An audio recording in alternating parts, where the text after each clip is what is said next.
Hello, നമസ്കാരം. ഇതിപ്പോൾ എന്താ ഈ കാട്ടുന്നതെന്നല്ലേ? അത് വേറൊന്നുമല്ല, അത് ഈ ചെറിയൊരു പറമ്പാണ്. ആ പറമ്പിൽ ഞാൻ കുറച്ച് കൃഷി ചെയ്യാനായിട്ട് ഒന്ന് വൃത്തിയാക്കിയിട്ടിരുന്നതാണ്. പക്ഷെ മഴ കഴിഞ്ഞ ശേഷം ഇതാണ് അവസ്ഥ. ചുറ്റും പുല്ല് പിടിച്ചിട്ട് ആകെ കൂടി നാശമായിട്ടിരിക്കുക. കുറച്ച് കൃഷികൾ ചെയ്യണം, എന്തെങ്കിലുമൊക്കെ ചെയ്ത് ഒന്ന് റെഡിയാക്കി എടുക്കണമെന്ന് വിചാരിച്ചിട്ട് കാടുവാറ് കിടന്ന പറമ്പാണ്. അതിനെ നന്നായിട്ടൊന്ന് വൃത്തിയാക്കിയിട്ടതാണ്. ഏകദേശം 1 മാസമായിട്ടുണ്ടാവും. എന്തായാലും അതൊന്ന് തുടങ്ങാൻ പോവുകയാണ്. ഒരു ടാസ്ക്കായിട്ട് തുടങ്ങാം. ഓക്കെ, തുടങ്ങാൻ പോവാണ്. എന്തായാലും തുള്ളി കളിച്ചുകൊണ്ട് പണി തുടങ്ങിയിട്ടുണ്ട്. കഴിഞ്ഞ കുറച്ച് ദിവസമായിട്ട് കുറച്ച് ജോലി തിരക്കും കാര്യങ്ങളൊക്കെ ആയിരുന്നുകൊണ്ട് എനിക്ക് ഇങ്ങോട്ട് ശ്രദ്ധിക്കാനേ പറ്റിയിട്ടില്ലായിരുന്നു. കഴിഞ്ഞ കുറച്ച് ദിവസമായിട്ട് നമ്മുടെ ഈ പ്രദേശങ്ങളിലൊക്കെ നന്നായിട്ട് മഴ പെയ്യുന്നുണ്ട്. ഇവിടെ മാത്രമല്ല, കേരളം മൊത്തത്തിൽ മഴയാണ്. അപ്പോൾ ഈ മഴ കാരണം ഇങ്ങോട്ട് അധികമായിട്ട് കയറാനും പറ്റിയില്ല. പിന്നെ കൂട്ടത്തിൽ കുറച്ച് ജോലി തിരക്ക് ഉണ്ടായിരുന്നു. അപ്പോൾ വലിയ ആവേശത്തിലൊക്കെ 1 മാസം മുമ്പ് ഇതൊന്ന് വൃത്തിയാക്കി ഇട്ടതാണ്. 1 മാസം അല്ല, 1 മാസത്തിന് മേലെയായി ഒന്ന് വൃത്തിയാക്കിയിട്ട് കുറച്ച് കൃഷി ചെയ്യാനായിട്ട്. കാരണം മൊത്തത്തിൽ കാട് വാരി കിടക്കുമായിരുന്നു. വാഴയും പിന്നെ എന്തൊക്കെയോ കുറേ പാഴ്മരങ്ങളും അതും ഇതും എല്ലാം ഉണ്ടായിരുന്നു. അപ്പോൾ മൊത്തത്തിലൊന്ന് വൃത്തിയാക്കി എടുത്ത് തട്ടാക്കി തിരിച്ച് നമ്മുടെ വട്ടവട പോലെയൊക്കെ ഒന്ന് സെറ്റാക്കണമെന്ന് വിചാരിച്ചിരുന്നതാണ്. എന്തായാലും സെറ്റാക്കി വെച്ചിട്ടുണ്ട്. പക്ഷെ അവിടെ കൃഷിയൊന്നും തുടങ്ങിയിട്ടില്ലായിരുന്നു. പിന്നെ ആകെ കൂടി ചെയ്തതെന്ന് വെച്ചാൽ കുറച്ച് ഇഞ്ചിയും മഞ്ഞളും പിന്നെ എന്താ പറയുക കുറച്ച് മുളക്, വഴുതന. പക്ഷെ അതെല്ലാം പോയി ഈ മഴ പെയ്തപ്പോഴത്തേക്ക് അത് മൊത്തത്തിലങ്ങ് നശിച്ചു പോയായിരുന്നു. പിന്നെ കുറച്ച് വള്ളിപ്പയറിൻ്റെ വിത്ത് വാങ്ങി അതൊന്ന് പാകി അത് റെഡിയാക്കി എടുത്താൽ പൊടിച്ചു വന്നിട്ടുണ്ട്. അതിന് പന്തലെല്ലാം ഇട്ട് ഒന്നാക്കിയിട്ടത്. ഇപ്പോൾ വള്ളിപ്പയറിനേക്കാളും മേലെ പുല്ല് പടന്ന് കിടക്കുക. മഴ ആയിക്കൂടി മൊത്തത്തിൽ പണിയെന്നേക്കുക. കൂട്ടത്തിൽ ഈ പുല്ലും കൂടി പൊടിച്ച് നന്നായിട്ട് വളർന്നിരിക്കുന്നതുകൊണ്ട് അത് വലിയ ബുദ്ധിമുട്ടാണ്. സത്യം പറഞ്ഞാൽ ഒരു 2 മണിക്കൂർ കൊണ്ട് ഈ പണി തീർക്കണമെന്ന് വിചാരിച്ചിട്ടൊന്ന് കയറിയതാണ്. ഒരു 7 മണി, രാവിലെ 7 മണിയായപ്പോഴത്തേക്ക് തുടങ്ങിയ പണിയാണ്. പക്ഷെ പുല്ല് പറിച്ച് തുടങ്ങിയപ്പോഴാണ് ഒരു കാര്യം മനസ്സിലായത്. ഇത് വിചാരിച്ച പോലെ പെട്ടെന്ന് നടക്കുന്നില്ല. കാരണം ഇത് അത്യാവശ്യം നന്നായിട്ട് വേര് പടന്നു പോകുന്ന ഒരു ടൈപ്പ് പില്ല. നമ്മളിവിടെയൊക്കെ വാഴപ്പില്ലെന്ന് പറയും, ഓലപ്പില്ല്, വാഴപ്പില്ലെന്നൊക്കെ പറയുന്ന ഒരു ടൈപ്പ് സാധനമാണ്. ഇത് വലിച്ച് പിഴുതെടുക്കുന്നത് തന്നെ വലിയ റിസ്ക്കാണ്. കയ്യിൽ ഗ്ലൗസ് ഒന്നും ഇല്ലാതെയാണ് ഈ പണിക്ക് ഇറങ്ങിയത്.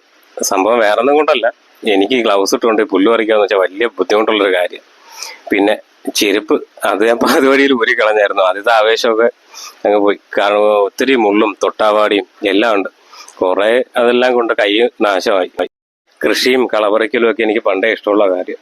കാരണം വേറൊന്നും കൊണ്ടല്ല, പണ്ട് മുതലേ വീട്ടിൽ ഒത്തിരി കൃഷിയൊക്കെ ഉണ്ടായിരുന്നു. ചേനയായാലും ചേമ്പായാലും കാച്ചിൽ, അങ്ങനെ ഒത്തിരി സാധനങ്ങൾ. പിന്നെ കഴിഞ്ഞ കുറച്ചു നാൾ മുന്നേ വരെ നെൽകൃഷി ഉണ്ടായിരുന്നു.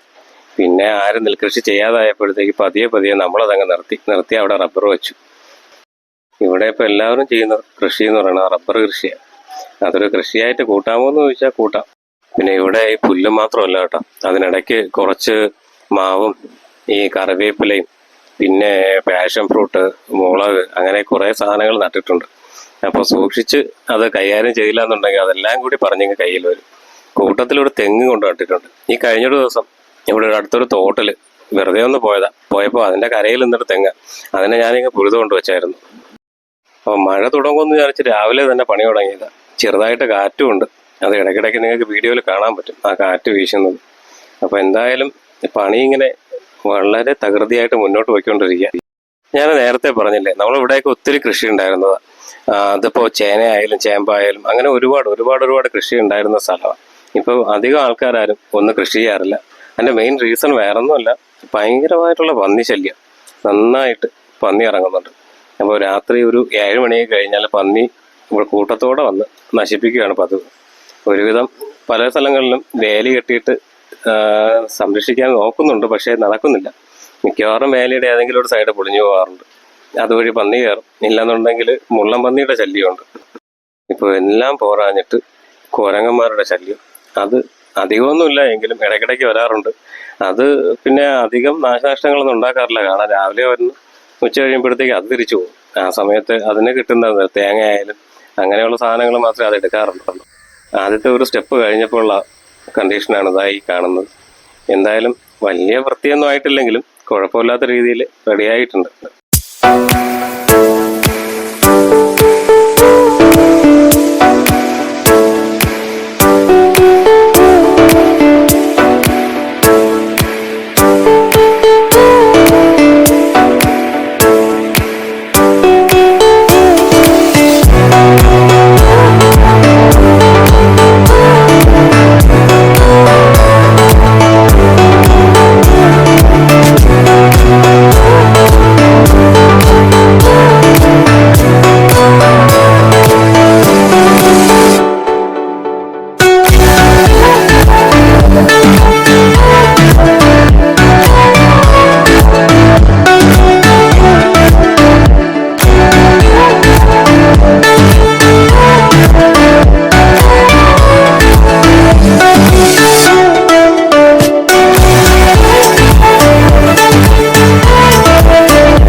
ഈ കാണുന്നത് പോലെ ഈ പറമ്പിൽ നിറയെ വാഴകളായിരുന്നു.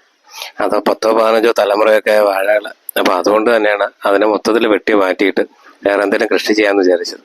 പിന്നെ കൂടാതെ കുറച്ച് പറങ്കിമാവ് നട്ടിട്ടുണ്ടായിരുന്നു. അതുകൊണ്ട് പ്രത്യേകിച്ച് ഉപയോഗമൊന്നും ഇല്ലാത്തത് കൊണ്ട് അതിനെ ആദ്യമേ പിഴുതു മാറ്റിയായിരുന്നു. വാഴ വെട്ടി തുടങ്ങിയപ്പോഴേ അച്ഛൻ പറഞ്ഞത് ഒന്നും വെട്ടണ്ട, കാരണം അതിൽ നിന്ന് എന്തായാലും കൊലകളൊക്കെ കിട്ടുമല്ലോ എന്ന് വെച്ചിട്ട്. അപ്പം ഞാനൊന്നൊരു ആവേശത്തിന് അത് മൊത്തത്തിൽ വെട്ടി മാറ്റിയിട്ട് വേറെ എന്തെങ്കിലും കൃഷി ചെയ്യാമെന്ന് വിചാരിച്ചതാണ്. കുറച്ച് റംബൂട്ടാനോ അങ്ങനെ എന്തെങ്കിലുമൊക്കെ വാങ്ങി വെക്കണം എന്ന് വിചാരിച്ചിട്ടാണ് തുടങ്ങിയത്. പക്ഷേ റംബൂട്ടാനൊന്നും വാങ്ങി വെച്ചിട്ടില്ല. പിന്നെ കുറച്ച് പയർ കൃഷി ചെയ്യാമെന്ന് വെച്ചിട്ടാണ് പയർ വാങ്ങി നട്ടത്. അതെന്തായാലും പൊടിച്ച് റെഡി ആയിട്ടുണ്ട്. അപ്പോൾ ഇനിയിപ്പോൾ ഇത് പുല്ല് മൊത്തം പറിച്ചു മാറ്റിയിട്ട് വേണം അതിനെ ഒന്ന് സെറ്റാക്കി എടുക്കാനായിട്ട്. പണ്ട് നമ്മുടെ വീട്ടിൽ ഒത്തിരി പശുക്കളുണ്ടായിരുന്നു. ഒരു 4-5 പശു ഉണ്ടായിരുന്നു. അപ്പോൾ അതിന് പുല്ലുപറിക്കുന്ന ജോലി എനിക്കും അനിയനും കൂടിയായിട്ടാണ്. പണ്ടൊക്കെ സ്കൂളിൽ നിന്ന് വന്നു കഴിഞ്ഞാൽ ആദ്യത്തെ പണി പുല്ലുപറിക്കാൻ പോകില്ല. പിന്നെ ശനി ഞായർ സ്കൂളിൽ പോകേണ്ടാത്ത ദിവസങ്ങളിൽ രാവിലെ തുടങ്ങും ഈ പണി. അപ്പോൾ ഇവിടെ നിൽക്കുന്ന ഈ വാഴകളിലൊരു 1-2 കുലച്ച് നിൽപ്പുണ്ട്. ആ കുല വെട്ടിയിട്ട് വേണം ഇനി ഇതെല്ലാം കൂടി വാരി മാറ്റുക. അപ്പോൾ ഞാൻ പറഞ്ഞുകൊണ്ട് വന്ന് എന്തായാലും കംപ്ലീറ്റ് ആയില്ല. അപ്പോൾ പശുവിന് പുല്ല് പറിക്കുന്ന കാര്യം. അപ്പോൾ പണ്ടത് ആദ്യമൊക്കെ ഭയങ്കര ദേഷ്യമായിരുന്നു. കാരണം വീട്ടിൽ പറയുമ്പോഴേ സ്ഥിരം പറയും, പോയി പുല്ല് പറിച്ചിട്ട് വാ. അന്നതൊരു ദേഷ്യവും കാര്യങ്ങളൊക്കെ ആയിരുന്നു. ഇപ്പം പശുവൊന്നും ഇല്ലാതായപ്പോഴത്തേക്ക് അതിൻ്റെ ഒരു ബുദ്ധിമുട്ടുണ്ട്. കാരണം പാല് വാങ്ങുന്നതായാലും ഈ കവർ പാല് അത്ര ശരിയാവുന്നൊരു കാര്യമല്ല. പിന്നെ ഇവിടെ സൊസൈറ്റിയിൽ നിന്ന് ഇടയ്ക്ക് പാല് വാങ്ങാറുണ്ട്. പക്ഷേ അത് ഈ മിക്സിംഗ് ആയിട്ട് കിട്ടുന്നത് കൊണ്ട് അത് അത്ര സുഖമുള്ളൊരു ഏർപ്പാടുമല്ല. വീണ്ടും ഒരു പശുവിനെ വാങ്ങിയാലോ എന്ന് ആലോചിക്കുന്നുണ്ട്. പക്ഷേ ഈ പുല്ലുപറിക്കുന്ന കാര്യവും അങ്ങനെയുള്ളത് ആലോചിക്കുമ്പോഴത്തേക്ക്, കാരണം സമയത്തിൻ്റെ കുറേ പ്രശ്നങ്ങളുണ്ട്. എപ്പോഴും നമുക്ക് വീട്ടിൽ നിൽക്കാൻ പറ്റത്തില്ലല്ലോ. ഇനിയിപ്പോൾ പറ്റുവാണ്, സമയം കിട്ടുവാണെന്നുണ്ടെങ്കിൽ ഒരു പശുവിനെ കൂടി വാങ്ങി വെക്കണം. 2-3 ഉപയോഗങ്ങളുണ്ട്. ഒന്ന്, പാല് കിട്ടും. പിന്നെ അതിൻ്റെ ചാണകം നമുക്ക് വളമായിട്ട് ഉപയോഗിക്കുകയും ചെയ്യാം. അപ്പോൾ ചാണകമൊക്കെ പുറത്തുനിന്ന് പൈസ കൊടുത്തിട്ടാണ് വാങ്ങുന്നത്. മുമ്പ് ഇവിടെ കുഴികളിൽ വാരി വെറുതെ ഇട്ടിരുന്നത് അത് മണ്ണിനോട് ചേർന്നിട്ട് പോയിട്ടുണ്ട്, പലപ്പോഴും ഉപയോഗിക്കാതെ.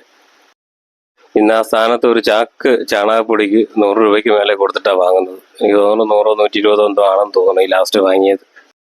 ഒരു 3-4 കൊല്ലം മുമ്പ് വരെ അത്യാവശ്യം നന്നായിട്ട് ഞാൻ കൃഷി ചെയ്തുകൊണ്ടിരുന്നതാണ്. വീട്ടിൻ്റെ ഫ്രണ്ടിലും ടെറസിലും ഒക്കെ ആയിട്ട് ഗ്രോ ബാഗിലാണ് ചെയ്തിരുന്നത്. പക്ഷേ പിന്നെ ഉണ്ടായ പ്രശ്നം എന്തെന്ന് വെച്ച് കഴിഞ്ഞാൽ, കാരണം ഇതെല്ലാം നമുക്ക് വീട്ടിൽ ഉപയോഗിക്കാൻ പറ്റത്തില്ലല്ലോ ഈ കിട്ടുന്ന സാധനങ്ങളൊന്നും. അപ്പോൾ കുറേ സെയിൽ ചെയ്യാനൊക്കെ നോക്കിയിട്ട് വലിയ ബുദ്ധിമുട്ടാണ്. കാരണം എല്ലാവരും പറയുന്നുണ്ട് ഈ നാടൻ സാധനങ്ങൾ വാങ്ങുന്നു. പക്ഷേ ഇതൊന്നും മാർക്കറ്റ് ചെയ്തെടുക്കുക, കാരണം നമ്മൾ വിചാരിക്കുന്ന വില കിട്ടത്തുമില്ല. ഒന്നുകിൽ വാങ്ങുന്നവർ തീരെ കുറച്ച്, ബാർഗെയിനിങ്ങിൻ്റെ അങ്ങേയറ്റമാണ്. ഒരു ഓണ സമയത്ത് നമ്മുടെ ഈ വെള്ളരി കൃഷി ചെയ്തിട്ട് അവസാനം ചുമ്മാ കൊടുക്കേണ്ടി വന്നു. കാരണം മാർക്കറ്റിൽ കൊണ്ടുപോയിട്ട് നമ്മുടെ അടുത്താണ് വെഞ്ഞാറമൂട് ചന്തയിൽ കൊണ്ടുപോയിട്ട് രാവിലെ ഒരു 5 മണിക്കൊക്കെ കൊണ്ടുപോയിട്ട് ആദ്യമൊക്കെ ആൾക്കാർ വാങ്ങി. പിന്നെ ഇപ്പോൾ ഒരാൾ വാങ്ങാതായി. കാരണം ഒരു വണ്ടി നിറയെ വെള്ളരിയും കൊണ്ടുപോയിട്ട് അവസാനം ആൾക്കാർക്ക് വെറുതെ വാരി കൊടുക്കേണ്ട ഒരു അവസ്ഥ ഉണ്ടായിട്ടുണ്ട്. അങ്ങനെ ഇതൊക്കെ വിൽക്കാനുള്ള ഒരു ബുദ്ധിമുട്ട് കാരണം പിന്നെ അത് പതിയെ അങ്ങ് നിർത്തിയത്. പിന്നെ ചെറിയ കൃഷികൾ മാത്രമാണ്, തക്കാളി, വഴുതന, അങ്ങനെ കുറച്ച് കാര്യങ്ങൾ. ആദ്യത്തെ ഒരു സ്റ്റെപ്പ് പണി കഴിഞ്ഞപ്പോൾ കൈയുടെ അവസ്ഥ കണ്ടോ, തൊട്ടാവാടിയും മുള്ളും എല്ലാം കൊണ്ടിട്ട് കൈയും കാലും മൊത്തത്തിൽ നാശമായി.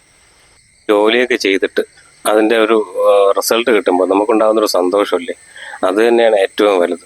അതിനിപ്പോൾ കൈയും കാലും ഒക്കെ നാശമായാലും വേണ്ടില്ല, ഈ കാണുന്നത് നല്ല അടിപൊളിയായിട്ടില്ലേ.